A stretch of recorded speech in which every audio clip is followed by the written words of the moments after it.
नमस्कार दोस्तों, मैं समर सूर्यवंशी और स्वागत है आपका पीएलसी लर्निंग पॉइंट पर। आज के इस वीडियो में हम देखेंगे डायरेक्ट ऑनलाइन स्टार्टर के बारे में।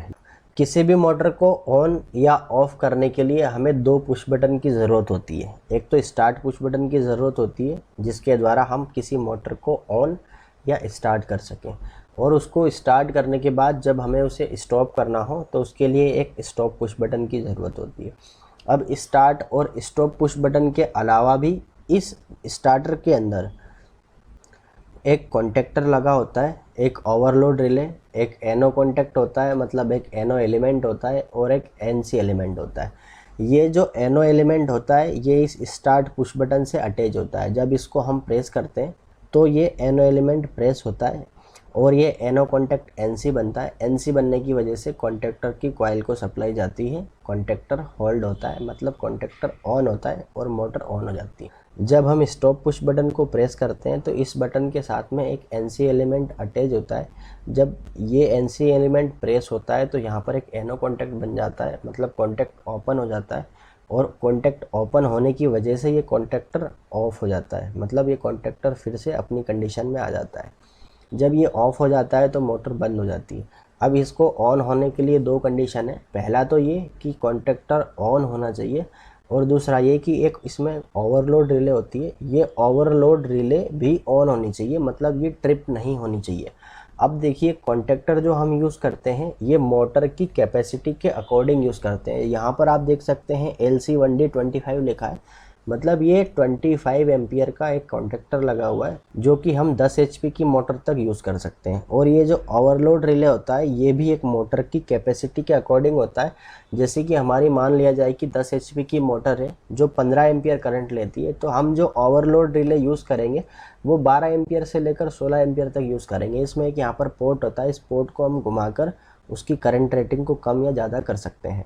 अब कॉन्टैक्टर क्या होता है, इसकी इंटरनल वर्किंग किस तरह से होती है, ये ऑन कैसे होता है, होल्ड कैसे होता है, तो इसके बारे में एक डिटेल वीडियो मैंने लैचिंग और अनलैचिंग का बनाया हुआ है। उसके बाद यदि हम ओवरलोड रिले की बात करें तो इसका मेन फंक्शन होता है जब करंट रेटिंग इसकी सेट वैल्यू से या इसकी सेट रेटिंग से ज़्यादा जाती है तो ये ट्रिप कर जाता है, मतलब पावर को कट ऑफ कर देता है।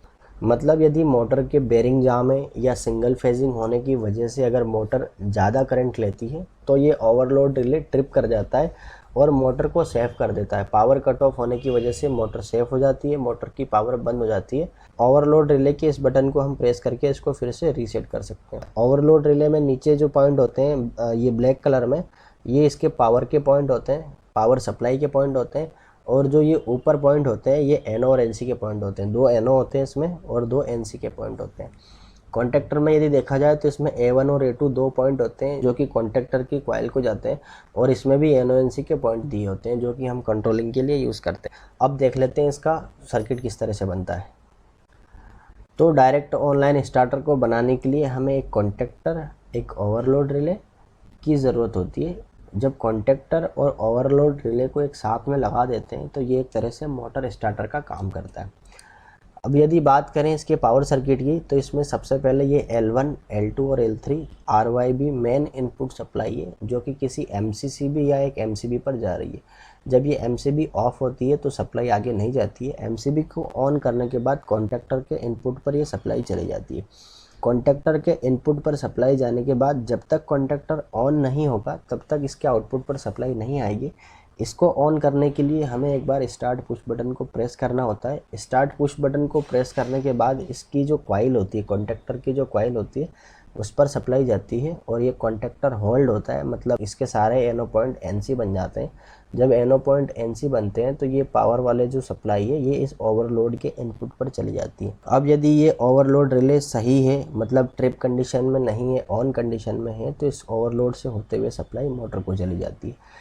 यदि ये ओवरलोड रिले ट्रिप होता है तो इसमें 95 और 96 मतलब एनसी पॉइंट लिया होता है। ओवरलोड के ट्रिप होने से ये एनसी पॉइंट एनो पॉइंट में कन्वर्ट होते हैं। जब ये एनो बन जाते हैं तो इस सर्किट को ओपन कर देते हैं, कंट्रोल सर्किट को, और ये इस कॉन्टैक्टर को ऑफ कर देते हैं। कॉन्टैक्टर को ऑफ होने के बाद ये मोटर की सप्लाई कट ऑफ हो जाती है और मोटर ऑफ हो जाती है। DOL स्टार्टर का जो वायरिंग डायग्राम होता है वो इस तरह से बनता है। इसमें ये जो सिंबल दिखाई दे रहा है ये MCB का सिंबल है। उसके बाद MCB में इस तरह से ये सिंबल बनाया जाता है। फिर ये कॉन्टैक्टर का सिंबल इस तरह से बनाते हैं और ओवरलोड रिले का सिंबल इस तरह से बनाते हैं। L1 L2 L3 3 phase supply है, मेन सप्लाई जो कि मोटर को जानी है। जब मेन MCB ऑन होगी तो कॉन्टैक्टर के इनपुट पर सप्लाई जाएगी।